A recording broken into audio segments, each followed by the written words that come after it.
got to Gus Harrison, they had the optical program. So I applied for it. I was accepted in the program, and I went through it. I was excited to go there every day. Once I got the skills acquired, I thought that it was something that I probably could do when I got out of prison. I trained there for about 18 months. I was in class for about 6 months, and then I worked in the lab for over a year. MSI Optical, where we made glasses for all of the inmates and a few nonprofit organizations. I love Detroit. So I was born here. I'm probably gonna live my whole life in Detroit. So to be able to provide a service for the people in this city, you know, it's a great feeling. You know, I feel like that I'm blessed to be able to do that, and I probably wouldn't want to be anywhere else. Detroit's always had my back, and even when I violated the citizens of Detroit, they're still willing to take me back. With this chance, I'm going to do Detroit right. When I caught my case, I had a son, and he was very young. He was 2 years old, and I wasn't able to be in his life, and I was devastated that the decisions that I made had led me there. I had found myself in a situation, and I knew my whole life I could do better. I've always been a good hard worker, and so I regretted every minute that happened. So from day one, no matter how long I would have been there, for 100 years maybe, I would have been trying to better myself and to help people along the way. If I had the opportunity to go back and talk to the prisoners, I would tell them that all is not lost, and that it's not easy, but it's possible to get a second chance and make the best of it and be an asset to society. Everything is a process. You know, so if you got the right training and you're willing to see it through, you're gonna win. That's really the formula. If you have the information, you have everything you need, you believe in yourself, you train, and you have to, and you know what? You guys really gonna have an advantage because you're gonna have a little bit more understanding of time when you get out. You know what I'm saying? You had the opportunity to learn time a little bit more, and everything takes time. So if you're willing to, you know, if you understand that, it shouldn't be a problem. You know, you shouldn't be in a hurry because time is going to pass anyway. And as long as you put forth the effort, it's going to be successful. Prison, believe it or not, gives you a lot of tools that you can use. You know, they teach you discipline, they teach you about time, they teach you patience. I said, so those are the things you're going to need to be successful. Mr. Davis, I remember, I believe the first time I met him, he was a clerk in the deputy warden suite.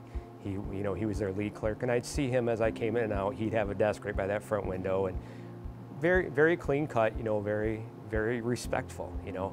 And he showed interest in our program, and we got him in, and he was very sharp, very bright.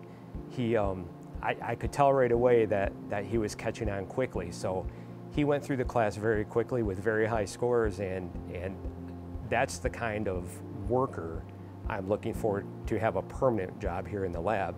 So I hired him right away, and he would always tell me, you know, his ambitions of opening his own business and, you know, trying to help kids with glasses. And I always told him, you know, I'll be there for you, whatever help you need. You know, when you get out of here, you call me.